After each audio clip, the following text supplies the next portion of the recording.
Indrawati, asal dari Majalengka. Allahumma sholli ala Sayyidina Muhammad wa ala ali Sayyidina Muhammad. Izin bertanya Buya, ada pertanyaan titipan dari teman saya. Bagaimana kalau istri ditinggal suami ditinggal suami, udah gitu menikah lagi? Siapa yang menikah lagi? Di surga ketemu suami yang mana? Ditinggal meninggal maksudnya? Iya, istri meninggal suami, udah gitu menikah lagi. Nanti di surga ketemu suami yang mana? Kalau suami kan katanya boleh menikah lagi, karena di surga memilih istri yang paling soleh.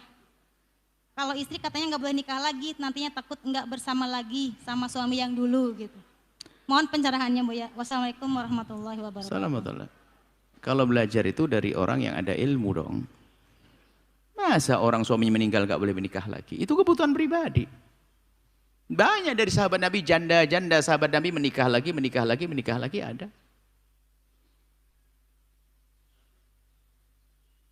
Yang nggak boleh adalah ummahatul mu'minin. Nggak bisa. Ibunda kita karena kaum mukminin semua adalah anak-anaknya. Setelah baginda wafat tidak ada satu pun yang boleh berpikir ke sana. Tapi selain itu boleh menikah.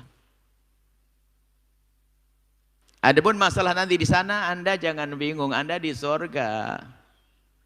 Matastahihil anfus itu apapun yang Anda inginkan dikabul. Mana yang paling sering buah Anda sudah masuk surga dulu aja. Anda aja mikir ini suami mana? Makanya kalau ingin nikah dengan suami benar. Maksud kami sampaikan kepada para janda-janda. Ketahuilah bahwasanya dan juga yang punya anak janda atau punya ibu janda. Ketahuilah bahwasanya yang harus ditakuti oleh orang-orang seperti itu adalah karena dia punya pengalaman urusan dengan lawan jenis. Yang harus ditakuti adalah masalah yang hina yaitu perzinaan. Dan tidak ada boleh melarang mereka menikah. Kalau mereka punya hajat pribadi, memang itu hajat pribadi yang tidak bisa diwakilkan kepada anak siapapun. Nggak bisa diwakilkan bapaknya, anaknya nggak bisa, urusan pribadinya harus menikah. Maka menikah itu adalah solusi. Maka wahai anak, jangan anggap ibumu yang janda itu selamanya sebagai ibu, tapi harus kau anggap dia adalah sebagai wanita yang punya hajat pribadi yang harus dipenuhi. Harus paham ini.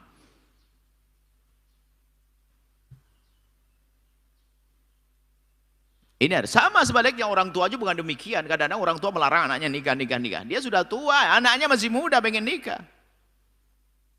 Masalah pernikahan pintu halal harus dibuka selebar-lebarnya. Jangan sampai pintu halal tertunda membukanya.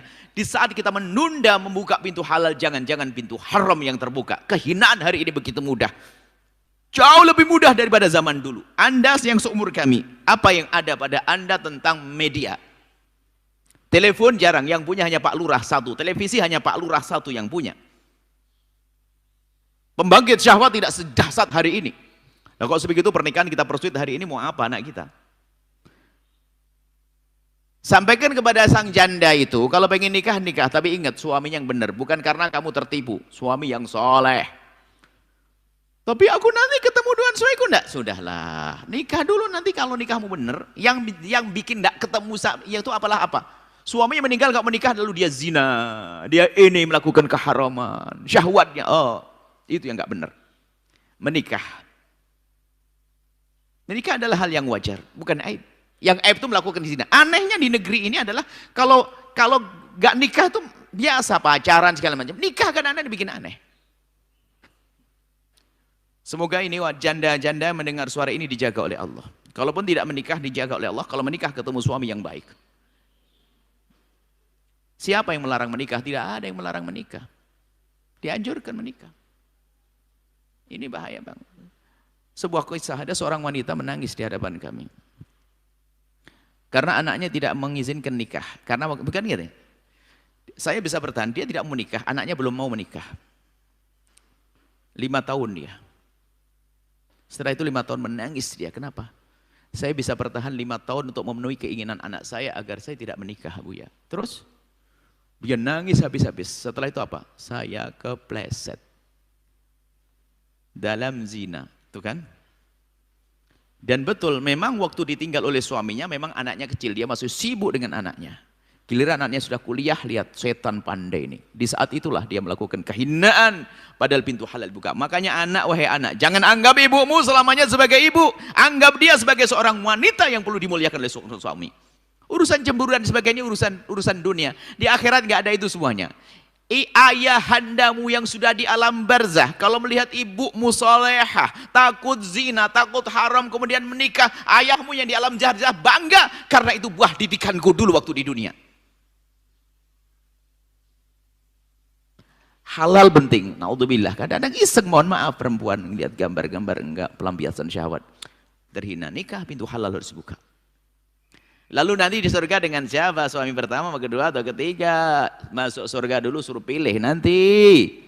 Ya sampai bingung. Surga kan suka hati, kita punya lintas langsung dikabul.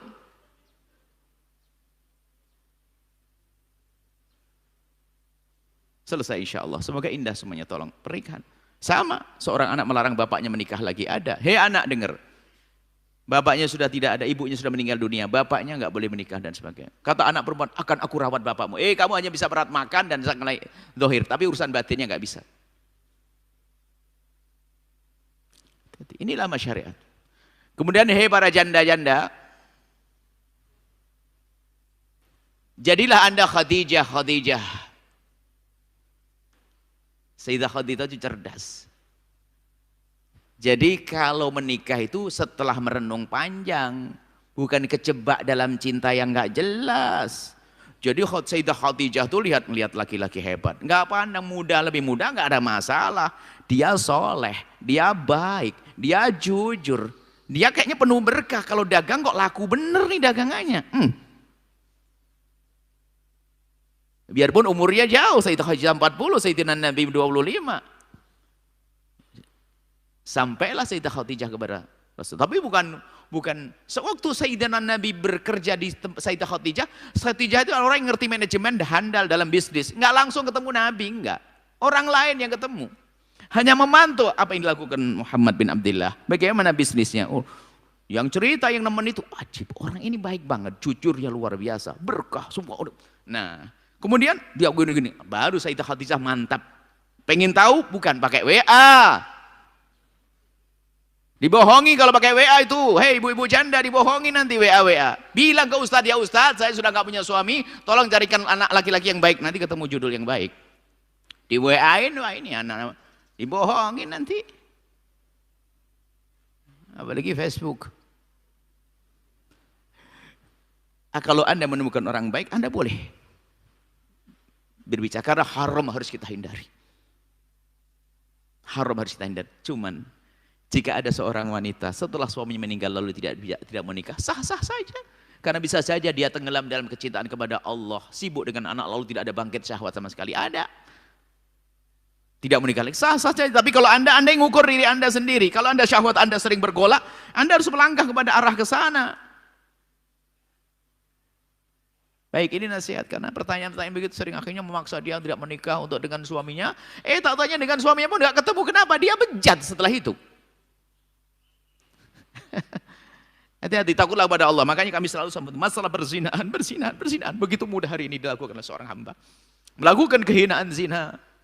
Khususnya bagi mereka wanita-wanita yang pernah punya pengalaman dengan laki-laki dan sebagainya. Karena dia pernah menikah dan sebagainya.